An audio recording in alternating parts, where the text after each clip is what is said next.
Mr. Wyatt Levin. What's up, Broners? Dude, how are you doing? Hey, can't complain out here. I'm doing well. You're doing all right? I'm doing well. Lots of traveling? Oh yeah, lots of traveling. Yeah, how can you not be doing well in Jacksonville, North Carolina? Dude, the Carolinas, nobody wants to come here. It's too hot, It's muggy, not, rains every yeah, day. it's not fun. We're gonna just take one for the team and we'll keep knocking Yeah, on here. I'm getting out of here today. Yeah, This is I would. ridiculous. I would. Dude, I'm glad I could catch you for a few minutes before you hit the doors. Yeah, we don't have much time, man. I know how your anxiety kicks in. We need to be knocking those doors here in about 15 minutes. So Okay, we will head down here and we will hustle. take me to my hood. We'll hustle. Wyatt, you've been with us for 9 years.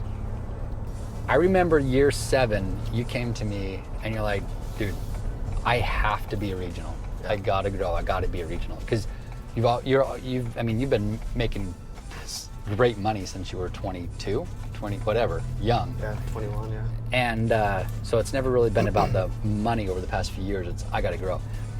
So what did you do from your 7th year to your 9th year to have such explosive growth? I mean, you were dominating. You're gonna hit 5,000 accounts or more this year. Yeah, hopefully. You will.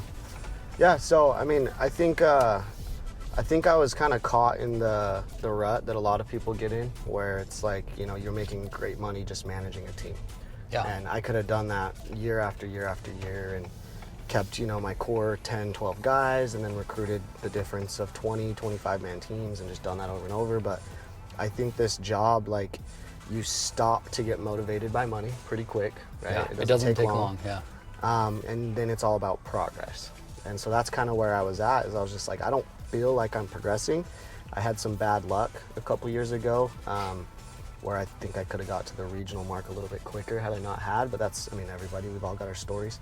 So I just knew that, like, I would be burned out here in the next couple years if I didn't get there. And then as soon as you make that commitment, I think everybody who's hit the regional market had that point where they had to make that decision where that's what I want to do. I just started treating the job a little bit different. So, I mean, I remember being at our leadership retreat this last year, and we broke off into the senior management groups. In Vegas? And, Yeah, okay. and I'm just sitting there at the table with my leadership, and I'm just looking at these young guys, and I'm like, man, we have so much young talent and so much potential for growth. And we were going to have 3 teams, and at that meeting, I decided, and I asked everybody how they felt about it, and we said, we need to have 4 teams. Like, there's no way we have 3 teams with this much talent. And I told Cheyenne after that, and I think I told you and Adam, but I was like, we're going to do 4 teams. But then, you know, the dust settles and the excitement of the retreat goes away, and I started to realize, like, if I'm going to do that, I got to pull a team out of my You can edit that word if you want. But I got to pull a team out of my essentially. Yeah. Like, well, dude, it was birthed, like, your 4th team was birthed in a moment's thought. Literally. And so that was, you know, get home from the retreat, and that was kind of like, all right, first step is I need experienced guys. And so I kind of identified some guys that had either worked with me in years past or had worked at Vivint and were no longer with the company, but maybe had worked in different regions. And that's kind of where I focused all my time and attention into a couple of those guys. And I was able to pull in 4 or 5 guys that had experience in Vivint. Yeah. And they had just left for the last, you know, couple years or whatever. And that was kind of where I was able to get my foundation to start building. But I think the important part of that was I had to approach it a little bit different than I usually do with recruiting. So with recruiting, we're taught, you know, to pull back and this might not be a fit for you, but I was vulnerable and I laid all my cards on the table with these guys, and I was just like, dude, I need you. Like, for me to get where I need to go, I need a right-hand man. I'm not recruiting a rep. You've already been a rep. Being a rep pushed you out of the industry. I'm bringing you back as a leader and as a manager and as someone that I want to grow through and for, right? I want to, like, help you grow. And they had security in it, right? Because, I mean, they left for a reason, and it's a risk to come back. And it's like, dude, it's not that you're coming into my program, it's you are my program. Like, and if you fail, I fail. We can't afford to fail. Like, and I'm gonna do everything in my power to get you to excel. Okay, Wyatt, we have a handful of leaders that are on the cusp of wanting to run their own team, not just being a team lead, right? Right. What advice could you give them that can help them have explosive growth? So I remember like transitioning from being like, just an assistant manager or whatever we wanted to call it on your team. Yeah. And, the year that I was kind of transitioning into breaking away from you, I knew that I was going to do a lot of things wrong. Like in my first summer trying to manage, I don't even think I realized how much you do. You made it look easy, dude, because you've been doing it for so long. Well, I'm old, man. But I just told myself, I was like, I'm gonna learn pretty much everything not to do right now. And if I do every single thing wrong, there's one thing I won't do wrong. I kind of refused to do it wrong, and it was to not at least lead from the front in personal sales. And I know that's something that we like always talk about, but like that's just what I've basically based my career off of is leading from the front with personal sales. And that comes with a whole lot of things that kind of follow after that is credibility when you do your trainings and confidence in the market that you're knocking because people see you throwing down. It lifts the lids for the rookies. There's a higher expectation level. It just trickles down through all of your reps. So, Dude, your team is experiencing that this year. For sure. Like that expectation of a certain level of accounts. I was talking to Nate, one of your top rookies, and he's like, he said the expectation here is just high, and I know I can do it because I'm watching people around me do it. Exactly. So, and there's still a lot of things that I think I struggle with, but I've always made it a point to at least do that right. And I think I can make mistakes, not that I want to, of course I want to get better, but I can make mistakes in other categories. That's really not one that you can take lightly when you want to direct. I don't know if that answers your question, but I think, first and foremost would just be going out and personal sales. You got to throw down. You got to be a shark. You're not going to recruit a shark if you're not a shark.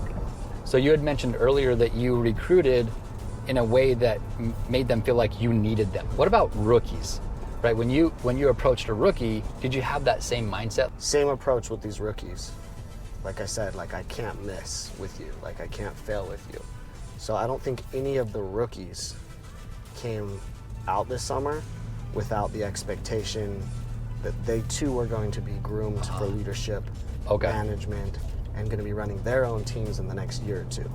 That's why I have a 13-man team that could turn into 13 directors in the next couple of years.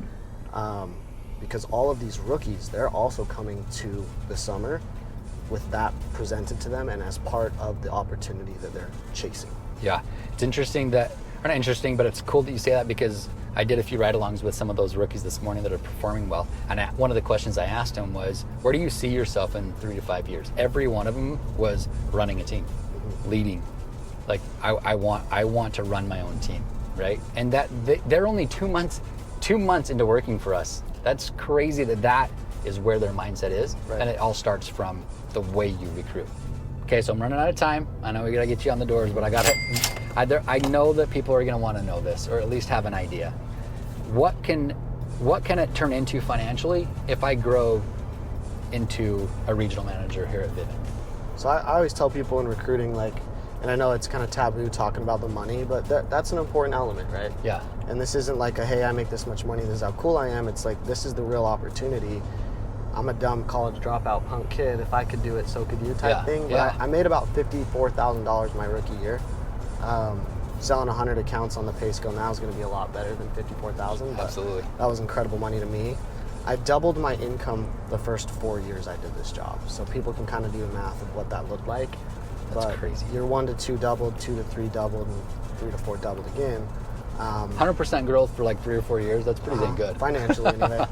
And then before I'm even at the regional mark, clearing $500,000 last year, which is great. But like honestly, I don't think too hard about the money, and I really don't. And anyone who works with me directly can attest to that. Yeah. But to me, it's not money right now. It's where I'm getting all my fulfillment is watching other guys come into this with talent, with work ethic, and not really a vehicle or guidance on how to apply that and Yeah. where to put their, you know, efforts to make that type of money.